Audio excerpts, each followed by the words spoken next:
Hello students, welcome to tutor classes. This is Sunil Sharma. आज के video session में आप सभी का स्वागत है गाइस। आज हम करने लगे हैं one of most important topic है, वो है admission of new partner. Basically admission of new partner काफ़ी इंपॉर्टेंट चैप्टर है। ये आपको क्लास 12th के लिए पार्टनरशिप में रीढ़ की हड्डी हम कह सकते हैं, बैकबोन कह सकते हैं, क्योंकि पार्टनरशिप के आने वाले जो चैप्टर्स हैं रिटायरमेंट और डिसोल्यूशन, ये इन्हीं पर बेस्ड है। तो गाइस इस चैप्टर को बड़े ध्यान से समझना, क्योंकि इसमें बहुत सारे क्वेश्चंस पुट किए जाते हैं एग्जाम में, बोर्ड के एग्जाम में। बड़े आपको प्रिपेयर करना है इस चैप्टर को बहुत ही बेटर वे से। तो चलिए शुरू करते हैं। Admission of new partner. New partner क्या होता है, कैसे हम उसकी अकाउंटिंग ट्रीटमेंट कैसे करते हैं, जब नया पार्टनर बिजनेस में आता है तब क्या चेंजेस आते हैं, वो सारी चीजें हम समझते हैं।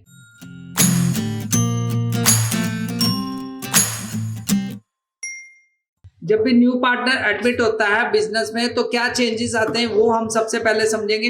एडमिशन ऑफ न्यू पार्टनर होती क्या है, पहले मतलब एडमिशन ऑफ न्यू पार्टनर का मतलब क्या है, मीन मतलब क्या है। देखो, एडमिशन ऑफ पार्टनर का मतलब है कि जैसे फॉर एग्जांपल दो पार्टनर हैं ए और बी। अभी तक वो ए और बी बिजनेस कर रहे हैं, उनकी फर्म है ए बी। तो उनको कुछ कैपिटल की जरूरत पड़ गई, कुछ उनको एक्स्ट्रा अमाउंट की जरूरत पड़ गई, तब उन्होंने कुछ एक और पार्टनर बना ऐड कर दिया। जो नया पार्टनर आ गया वहां पे सी, यानी सी उस फर्म में ऐड होने वाला है। जब सी फर्म में ऐड होगा तो उसका फायदा क्या होगा, ए बी फर्म को ये फायदा होगा कि सी अपने साथ कुछ स्किल लेके आएगा, कुछ नॉलेज लेके आएगा, प्लस कुछ पैसा लेके आएगा, कैपिटल इन्वेस्टमेंट करेगा उस फर्म में। तो उससे क्या होगा, फर्म ग्रो करेगी और फर्म आगे फर्दर उसको कैपिटल मिल जाएगी और वो कैपिटल को वो यूटिलाइज कर सकते हैं बेटर वे से आगे अपने फर्म में। तो गाइस अब जब नया पार्टनर आया तो क्या होगा, कुछ उनकी प्रॉफिट शेयरिंग रेशो कम हो जाएगी, जहाँ उसमें चेंज आ जाएगा। और कुछ ऐसा भी होगा कि नया पार्टनर कैपिटल लेके आ रहा तो क्या उसकी ट्रीटमेंट की जाए, गुडविल वो लेके आ रहा तो क्या ट्रीटमेंट की जाए, वो सारी बातें हम इसमें समझने की कोशिश करेंगे। तो basically admission of new partner जो होती है, एडमिशन का मतलब यही है कि यहाँ पर नया पार्टनर एक ऐड हो रहा है, तो इसको हम रिकॉन्स्टिट्यूशन ऑफ द फॉर्म भी बोलते हैं। इसको हम बोलते हैं रिकॉन्स्टिट्यूशन ऑफ फॉर्म। फॉर्म की रिकॉन्स्टिट्यूशन हुई है, मतलब अब फर्म रिकंस्ट्रक्ट की जा रही है on the at the time of admission of a new partner. जब भी नया पार्टनर ऐड हुआ तो कॉन्स्टिट्यूट की गई फर्म, और उसका कुछ इफेक्ट पड़ेगा पार्टनरशिप के, जो ओल्ड बिजनेस चल रहा था उस पर बहुत सारा इफेक्ट पड़ेगा। कौन कौन से इफेक्ट पड़ेंगे वो हम देख लेते हैं। सबसे पहले गाइस देखो, जब नया पार्टनर आता है तो उससे प्रॉफिट शेयरिंग रेशो में बहुत चेंज आ जाता है। कैसे चेंज आ जाता है, फॉर एग्जाम्पल जैसे पहले जो बिजनेस था उस बिजनेस में ए और बी थे, ए और बी दो पार्टनर थे। ए जो ले रहा था कुछ भी, मान लो 1:1 रेशो थी उनकी, मतलब हाफ हाफ वो ले रहे थे प्रॉफिट को हाफ हाफ वो अर्न कर रहे थे। फॉर एग्जांपल जैसे 1 लाख फर्म का प्रॉफिट हुआ है 1 लाख रुपीज, तो दोनों में कितना शेयर जा रहा था, 50,000 इसको मिल रहा था, 50,000 भी को मिल रहा था। अब क्योंकि सी बीच में आ गया है तो वो प्रॉफिट डिस्टर्ब हो जाएगा। मान लो फिर उनकी रेशो इक्वली होगी तो नई रेशो क्या बन जाएगी, 1/3 ए कंसिडर करेगा, 1/3 बी को मिलेगा और 1/3 सी को मिलेगा। मान लो नए पार्टनर आने पे इक्वली उनकी प्रॉफिट शेयरिंग रेशो हो गई तो शेयर कम हो गया ना। यहाँ देखो 1/3, अब 1 लाख रुपया प्रॉफिट है तो 1 लाख रुपया 3 हिस्सों में बटेगा, यानी 33,000 यहाँ पे, 33 यहाँ पे, 33 यहाँ पे, अप्रोक्सीमेटली की बात कर रहा हूँ। तो यहाँ पे ध्यान से देखा जाए तो शेयर उनका डाउन हो गया, मतलब शेयर कम हो गया उनका। अगर प्रॉफिट एंड यहाँ पे देखा जाए तीनों पार्टनर की रेशो को, तो पहले ए जो था वो कितना ड्रॉ कर रहा था, 50,000। अब ए कितना ड्रॉ कर रहा है, 33,000। मतलब ए और बी का जो रेशो कम हो गया, मतलब ए और बी ने कुछ सेक्रीफाइस किया सी के आने पर। तो गाइस ये पहला पॉइंट है कि न्यू पार्टनर की एडमिशन पर क्या हो जाता है, change in profit sharing ratio, change in profit share ratio. Profit share ratio में चेंज आ जाता है, कुछ बदलाव आ जाता है। वो बदलाव कैसे कैसे पॉइंट्स उसमें हैं वो सारे हम एक एक स्टडी करेंगे यहाँ पे। तो सबसे पहले तो हम पढ़ रहे हैं कि इफेक्ट क्या हो रहा है नए पार्टनर के आने पे, न्यू पार्टनर की एडमिशन पे क्या क्या इफेक्ट वहां पे पार्टनरशिप फॉर्म में पड़ रहा है। पहला जो इफेक्ट पड़ेगा change in profit sharing ratio होगी, ये सिचुएशन आएगी और यहाँ पर एडजस्टमेंट करनी पड़ेगी पार्टनरशिप में। तो हमारा टॉपिक है कि effect of the admission of a new partner से क्या हुआ, change in profit sharing ratio हो गई और हमें एडजस्टमेंट करनी पड़ी पार्टनरशिप में पार्टनर की रेशोस को। सेकंड जो है, जब नया पार्टनर आएगा तो तब गुडविल की वैल्यूएशन की जाएगी और उसमें एडजस्टमेंट की जाएगी। तो सेकंड जो एडजस्टमेंट आएगी इस टाइम पे एडजस्टमेंट इन गुडविल होगी। अब क्यों एडजस्टमेंट गुडविल की होगी वो समझ लेते हैं। देखो, जब नया पार्टनर आया तो वो क्या हुआ, उसने कुछ कैपिटल यहाँ पे इन्वेस्ट की। अब ए और बी पहले दो पार्टनर थे, इन दोनों ने बिजनेस को चला रहे थे। जब नया पार्टनर आया तो नए पार्टनर के आने पर ए ने कहा कि आप कैपिटल तो लगा रहे हो। ए ने सी को कहा कि आप कैपिटल तो लगा रहे हो, लेकिन हमने पिछले 5-6 सालों से जो फर्म को एस्टेब्लिश किया है, उसकी गुडविल बनाई है, उसकी मार्केट वैल्यू बनाई है, वो भी तो हमें पे करो। तो अब वो सी बोलेगा कि मैं कितनी गुडविल पे करूं, तो वो ए और बी उस टाइम पे कैलकुलेट करेंगे गुडविल अपनी फर्म की गुडविल वैल्यू कैसे कैलकुलेट करते हैं। उसके लिए एक सेपरेट वीडियो है गुडविल को कैलकुलेट करने के मेथड, वो पिछले चैप्टर का कंसेप्ट है जिसमें हम समझते हैं कि गुडविल को कैसे कैलकुलेट किया जाता है, एक्चुअल प्रॉफिट मेथड से, सुपर प्रॉफिट मेथड से और वेटेड मेथड से, और चौथा था कैपिटलाइजेशन मेथड से। वो डिफरेंट मेथड है गुडविल कैलकुलेट करने की। यहाँ बात हो रही है एडमिशन की, तो एडमिशन के कंसेप्ट में यहाँ पे कुछ एडजस्टमेंट होगी गुडविल में। क्यों? क्योंकि वो सी जो गुडविल भी लेके आएगा, क्योंकि ए और बी उससे गुडविल भी मांगेंगे। तो यहाँ पे क्या इफेक्ट पड़ेगा, गुडविल फर्म की चेंज हो जाएगी।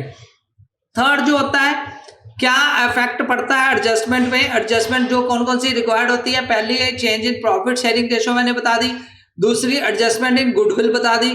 थर्ड जो चेंज आएगा एडजस्टमेंट में वो आएगा कि उनकी जो डेफर्ड एडजस्टमेंट होगी, किस चीज में एडजस्टमेंट होगी, इन्हीं पे आपके क्वेश्चंस बनेंगे। Adjustment of the gain and profit, ठीक है, gain and profit and loss, ठीक है जी। Adjustment of gain and profit and loss वो किस पे, जब रीवैल्यूएशन की जाएगी एसेट्स की, revaluation of assets and liability, ठीक है।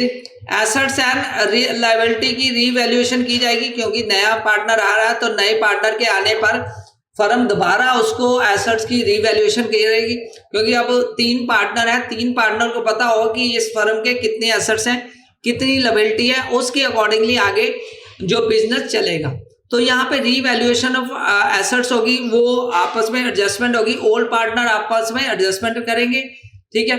जो फोर्थ जो चेंज आएगा वो चेंज आएगा कि यहाँ पे कुछ और वैल्यूएशन होगी at the time of undistributed profit, yes, उसकी एडजस्टमेंट की जाएगी। एडजस्टमेंट ऑफ रिजर्व्स हो जाएगा, जो पहले से रिजर्व पड़ा हुआ वो एडजस्ट होगा। और अकमुलेटेड प्रॉफिट की एडजस्टमेंट होगी। अकमुलेटेड प्रॉफिट क्या होता है, बेसिकली ये वो प्रॉफिट होता है जिसको हम बोलते हैं अनडिस्ट्रीब्यूटेड प्रॉफिट। वो प्रॉफिट जो अभी बटा नहीं है, किसी कारण रह गया है, ठीक है, उसमें चेंज आएगा। और नेक्स्ट कई बार क्या होता है, एडजस्टमेंट होती है कैपिटल में, एडजस्टमेंट इन कैपिटल भी कई बार टेक प्लेस होती है। ये डिपेंड करता है कि अगर एग्रीड किया गया है on the basis of new partner के शेयर पर कई बार इसमें जो एडजस्टमेंट है कैपिटल वो भी हो जाती है, लेकिन ये तब होती है इफ सो एग्रीड, अगर पहले ही एग्रीमेंट में किया गया हो, एग्रीमेंट हुआ हो या एग्रीड हो जाए पार्टनर, तब इसमें चेंज आता है। तो ये 5-6 चेंजेस आते हैं, और जो एक्सपेंडिचर्स होते हैं उसमें भी चेंजेस आते हैं न्यू पार्टनर के आने पर, ये सारे इफेक्ट पड़ेंगे। तो गाइस इन सारे इफेक्ट को हमें 1 by 1 समझना है, और इनके ऊपर हमें अलग अलग क्वेश्चंस जो बनेंगे वो एक एक पहले पार्ट है। जैसे हमने फर्स्ट जो चैप्टर है profit and loss appropriation chapter, उसमें भी पहले हम आईओडी निकालते हैं, आईओसी निकालते हैं, सैलरीज निकालते हैं, छोटे छोटे कंसेप्ट, उन सभी कंसेप्ट को कंबाइन करके फिर बड़ा क्वेश्चन बनता है। इसी तरह ये जो एडमिशन ऑफ पार्टनर है, इस केस में भी पहले प्रॉफिट शेयरिंग रेशो कैलकुलेट करना सीखेंगे, फिर एडजस्टमेंट इन गुडविल सीखेंगे, उसकी ट्रीटमेंट कैसे सीखेंगे, फिर जो रिजर्व है, रिजर्व सरप्लस जो भी है, अकामुलेटेड प्रॉफिट है, उसको कैसे एडजस्ट करते हैं और रीवैल्यूएशन करते हैं एसेट्स एंड लायबिलिटी की। ये सारे कंसेप्ट जब हम सीख लेंगे, सारे कंसेप्ट हमें आ जाएंगे, तो उसके अकॉर्डिंगली हमारे आगे के फुल क्वेश्चन बन जाएगा। फुल क्वेश्चन में हमारा एडमिशन के रिलेटेड सारे कंसेप्ट के ऊपर क्वेश्चन बनेगा। तो ये इस तरह आपको क्वेश्चंस मिल जाएंगे बोर्ड के एग्जाम में। कंबाइंड भी क्वेश्चन मिल सकता है और एक एक पार्ट के ऊपर भी क्वेश्चन मिल सकता है। तो गाइस आगे बढ़ते हैं कि अब हम एक एक पार्ट को समझने की कोशिश करते हैं वन बाय वन। फर्स्ट जो पार्ट है वो है change in profit sharing ratio. तो अगर मैं बात करूं यहाँ पे change in profit sharing ratio, profit sharing ratio हम कैसे चेंज उसका कैसे हम कैलकुलेट करने लगे वो हम समझते हैं। देखो यहाँ पे फिर वंस अगेन मैं वही बात करने लगा हूँ, ए प्लस बी दो पार्टनर थे, उनकी फर्म थी ए बी। अब यहाँ पे सी एडमिट हुआ, सी के आने से क्या हुआ, ए का शेयर और बी का शेयर कुछ चेंज हो गया। वो शेयर चेंज हुआ मतलब कहने का मतलब कि ए ने कुछ सैक्रिफाइस किया क्योंकि उसका शेयर कम हो गया सी के आने से। जब बी भी सैक्रिफाइस करेगा, ऐसी अलग अलग सिचुएशन आएगी जब ए सैक्रिफाइस करेगा, जब बी नहीं करेगा, जहाँ ए बी दोनों सैक्रिफाइस करेंगे और उनकी रेशो में कम कुछ चेंज आएगा। वो चेंज जो आएगा तो फिर नई रेशो बनेगी। वो नई रेशो हम कैसे कैलकुलेट करें उसके ऊपर आपको सम्स मिलेंगे। तो गाइस इसमें बेसिकली जब चेंज आएगा तो उसको बोलते हैं sacrificing ratio. Sacrificing ratio, sacrificing ratio हम कैसे कैलकुलेट करेंगे इसके ऊपर हम सारे कंसेप्ट करेंगे, क्वेश्चंस करेंगे वन बाय वन। क्योंकि जब नया पार्टनर एडमिट होता है तो वहां पे सैक्रिफाइस होता है ओल्ड पार्टनर की तरफ से। तो इसका एक फार्मूला है sacrificing ratio equal to old ratio, yes sacrificing ratio equal to old ratio minus new ratio, जो नई रेशो बनी है उसका। तो ये कई बार क्वेश्चंस आपको पूछे जाएंगे कि सैक्रिफाइसिंग रेशो निकालो, तो ये फार्मूला आप उसको यूज कर सकते हो, old ratio minus new ratio. और कई बार ऐसा भी होता है कि वो change in profit sharing ratio निकालो, मतलब प्रॉफिट शेयरिंग रेशो ही कैलकुलेट कीजिए। तो उसके ऊपर अगर क्वेश्चंस आए तो आपने सिर्फ change in profit sharing ratio he calculate करना है, सैक्रिफाइसिंग नहीं निकालना। तो इसमें आपको अलग अलग वैरायटी के क्वेश्चन आएंगे, आपने देख लेना कौन कौन से क्वेश्चन आएंगे। सबसे पहले मैं प्रॉफिट शेयरिंग रेशो चेंज करने के मेथड बताने लगा हूं। केस नंबर 1, ठीक है। केस नंबर 1 में क्या है, व्हेन प्रॉफिट शेयर, जो प्रॉफिट शेयर है नया पार्टनर जो है उसका तो हमें पता है, profit share of incoming partner, when profit share of incoming partner is given. Incoming partner share का शेयर दिया हुआ, मतलब जो जैसे ए प्लस बी था, सी ए प्लस बी की रेशो है 1:1, सी जो नया आया उसने 1/3 जो शेयर ले लिया प्रॉफिट से, मतलब उसको 1/3 शेयर, ए और बी एग्रीड हो गए कि 1/3 शेयर उसको प्रॉफिट में मिलेगा। तो ये शेयर 1/3 जो है वो तो गिवन है, लेकिन ये 1/3 कौन देगा, ए देगा कि बी देगा, ये क्लियर नहीं है। तो ये इन दैट केस नया एक केस बन जाता है। तो हम कह सकते हैं कि when profit share of the incoming partner is given but sacrifice किसने किया, sacrifice made by old partner, sacrifice made by old partner not given. किसने कितना सैक्रिफाइस किया ये हमें गिवन नहीं है। तो इस केस में हम क्वेश्चंस को कैसे सॉल्व करेंगे, ये अब बात आती है कि इस केस में हम क्वेश्चंस को कैसे सॉल्व करेंगे। तो गाइस सबसे पहले इसका एक केस तो ये बनेगा, दूसरा केस बनेगा case 2, yes case 2 same case का उल्टा हो जाएगा, when profit share of incoming partner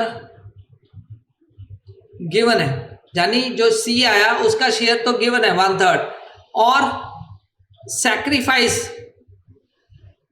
sacrifice made by old partner वो इक्वली है, मतलब दोनों ने इक्वली सैक्रिफाइस किया, यानी 1/3 जो शेयर है सी ने अक्वायर किया वो 1/3 उसने इक्वली शेयर किया। मतलब हम ये कह सकते हैं, फॉर एग्जांपल जैसे एक सिंपल एग्जांपल से आपको समझाता हूं। सिंपल एग्जांपल से अगर बात करें तो मान लो ए और बी दो पार्टनर है, सी नया पार्टनर है, ठीक है जी।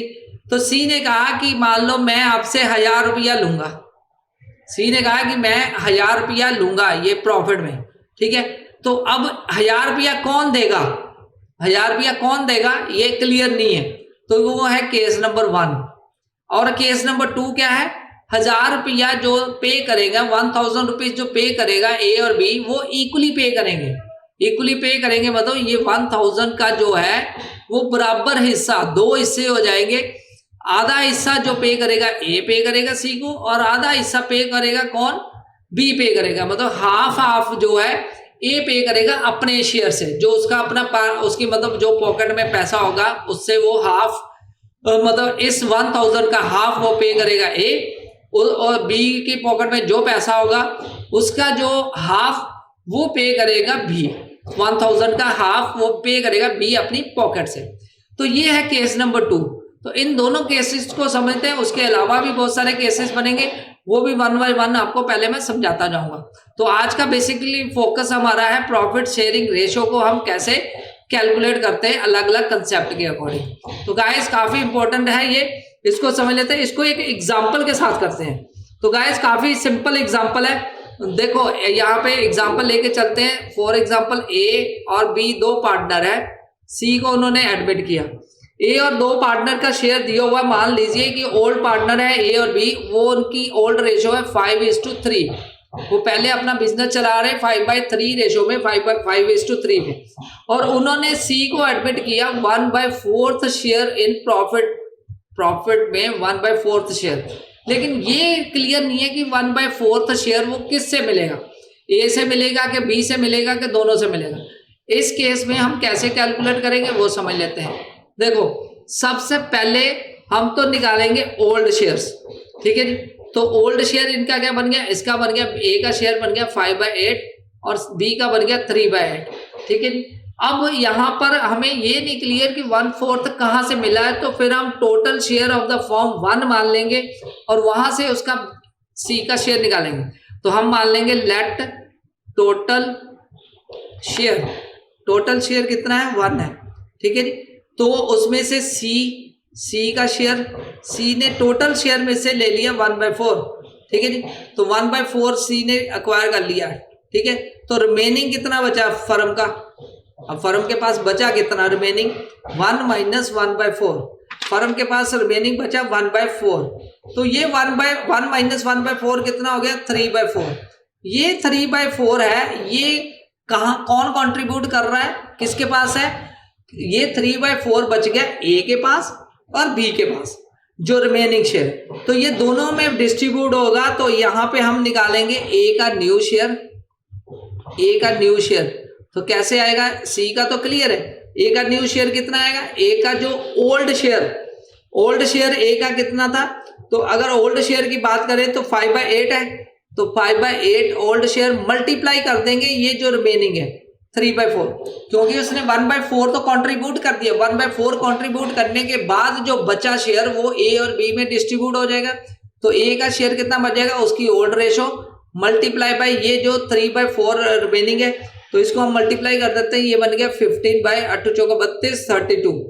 ऐसे ही बी का न्यू शेयर कितना बन जाएगा, बी का न्यू शेयर बन जाएगा, उसका ओल्ड शेयर कितना है 3/8 और 3/4 रिमेनिंग है पूरी फर्म का, तो ये बन जाएगा 9/32। तो ओवरऑल जो रेशो निकालेंगे इसी शेयर से हम रेशो निकालेंगे। अब न्यू प्रॉफिट शेयरिंग रेशो क्या हो जाएगी वो भी देख लेते हैं। देखो यहां से हमने शेयर निकाला ए और बी और सी का, ए बी और सी तीनों की रेशो क्या बन जाएगी, ए की रेशो आ गई 15/32, बी की रेशो कितनी आ गई 9/32 और सी की रेशो, देखो सी ने तो 1/4 लिया हुआ था 1/4। अब इसका बेस सेम बनाने के लिए हम यहाँ पे 8 से मल्टीप्लाई कर देंगे, तो यानी सी का शेयर आ जाएगा 8/32। तो ये बेस कटिंग कर देंगे, तो 15:9:8 हमारी न्यू प्रॉफिट शेयरिंग रेशो आ जाएगी।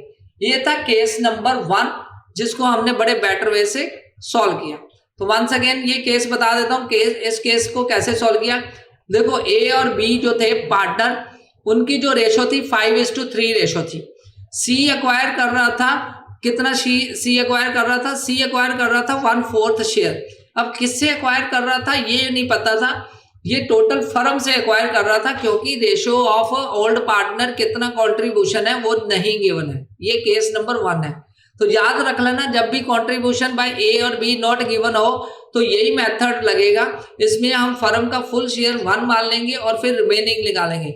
हमने मान लिया let the share of the total firm का 1 है और सी ने 1/4 ले लिया, रिमेनिंग शेयर बन गया 1 - 1/4 मीन्स 3/4। इस 3/4 को आगे डिस्ट्रीब्यूट कर देंगे दो पार्ट में, ए और बी में। तो ए का न्यू शेयर बन जाएगा 5/8, उसका ओल्ड है, मल्टीप्लाई बाय 3/4, तो मल्टीप्लाई किया तो 15/32 आ गया। ऐसे ही बी का शेयर हम निकालेंगे, न्यू शेयर, बी का ओल्ड शेयर था 3/8, मल्टीप्लाई किया 3/4, तो ये बन गया 9/32। तो यहाँ पे ए बी सी की हम न्यू प्रॉफिट शेयरिंग रेशियो यहाँ से कैलकुलेट कर लेंगे और हमारा आंसर आ जाएगा 15, 9 और 8। इन दोनों मतलब तीनों का कंबाइंड शेयर इस तरह आ जाएगा। तो ये है शेयर कि जब उन्होंने कंट्रीब्यूट किया है, ए और बी का कंट्रीब्यूशन गिवन नहीं है। अब आगे बढ़ते हैं केस नंबर 2 पे। केस नंबर 2 भी समझ लेते हैं। यस, केस नंबर 2 कौन सा है, जब ए और बी की कंट्रीब्यूशन सी में कितनी है वो गिवन हो। ठीक है जी, मान लो अब यहाँ पे कंट्रीब्यूशन हम ले लेते हैं, इक्वली कंट्रीब्यूट कर रहे हैं ए और बी। तो यहाँ पे एक एग्जांपल से इसको समझ लेते हैं, ए बी का केस। देखो यहाँ पे एग्जांपल क्या है कि ए और बी की पार्टनरशिप फॉर्म है, दे आर, उनका ओल्ड रेशो दी हुई है 5:4। ठीक है, उन्होंने एडमिट किया सी को पार्टनरशिप फॉर्म में एडमिट किया 1/10 शेयर के लिए, 1/10 शेयर विच शी गेट्स। सी ने कहां से ये गेट्स किया, इक्वली, यहाँ पे केस आ गया इक्वली वो ले रहा है फ्रॉम ए एंड बी। ए और बी से वो इक्वली शेयर वो 1/10 ले रहा है। इक्वली का मतलब कि हाफ, 1/10 का हाफ जो है वो ए कंट्रीब्यूट कर रहा है और 1/10 का हाफ जो बी कंट्रीब्यूट कर रहा है। तो इट मींस कि हाफ ए ने कितना सरेंडर किया, तो यहाँ पे निकालेंगे ए सरेंडर, ए ने अपना कितना शेयर सरेंडर किया, हाफ। ठीक है जी, हाफ किसका, 1/10 का, 1/10 का हाफ ए के पास। ठीक है, ऐसे बी कितना सरेंडर करेगा, बी सरेंडर करेगा वो भी 1/10 का हाफ ऑफ 1/10। तो यहाँ पे इसको हम मल्टीप्लाई करेंगे ऑफ। यहाँ पे ये गाइस एक ध्यान रखना, वर्ड ऑफ वर्ड जब भी आएगा तो मतलब होता है मल्टीप्लाई, फ्रॉम वर्ड जब भी आएगा तो मतलब होता है माइनस। ठीक है जी, तो यहाँ पे हाफ ऑफ एक 1/10 ए ने सरेंडर किया, तो यानी ए ने कितना सरेंडर किया 1/20। ऐसे बी ने कितना सरेंडर किया 1/20। अब न्यू शेयर, अब ए का न्यू शेयर कितना बच गया, देखो 120 तो उसने सरेंडर कर दिया सी को, तो अब बचा कितना उसके पास, पहले कितना था उसका, ओल्ड शेयर हम निकाल लेते हैं। ओल्ड शेयर था 5/9 और ये इसका था बी का 4/9। तो इसमें से ये माइनस कर देंगे ओल्ड शेयर, तो ऑटोमेटिकली वहां पे बी का, ए का और बी का न्यू शेयर आ जाएगा। तो गाइस इसको देख लेते हैं। यस, एस न्यू शेयर, तो यहाँ पे देखते हैं ए का न्यू शेयर कितना आ गया। यस, 5/9 उसका ओल्ड है, माइनस कर देंगे जो उसने सरेंडर कर दिया। तो इसको एलसीएम लेके सॉल्व करेंगे, एलसीएम आ जाएगा 180 और यहाँ पे 100 - 9, इन दोनों को मल्टीप्लाई किया 180 और यहाँ पे फिर 5 को 20 से किया तो 100 - 9 ये वैल्यू आ गई। ठीक है, तो ये वैल्यू आई तो ये आ गया 91/180। ठीक है, ऐसे बी का शेयर, बी का न्यू शेयर, यस बी का न्यू शेयर कितना आ गया 4/9 - 1/20। तो इसको माइनस कर देंगे, अगेन एलसीएम आ जाएगा 180, तो 80 - 9 यानी 71/180। तो ऐसे बी का न्यू शेयर, ए का न्यू शेयर मिल गया हमें। सी का भी शेयर निकालते हैं। सी का शेयर कितना है 1/10, क्योंकि उसने 1/10 नया एक्वायर किया है। अब इसका बेस सेम बनाना है तो इसको 18 और 18 से मल्टीप्लाई कर देंगे, तो ये बन जाएगा 180 नीचे और ऊपर 80। तो ये हमारा नई रेशो निकल के आएगी ए बी और सी की। और अगर इसको हम फ्रैक्शन को खत्म करेंगे तो हम इसको लिख सकते हैं ए बी सी की न्यू रेशो कितनी आ गई, ए रेशो बी रेशो सी। तो हम कह सकते हैं 91/180 इज टू 71:180 और रेशो आ जाएगी 18:180।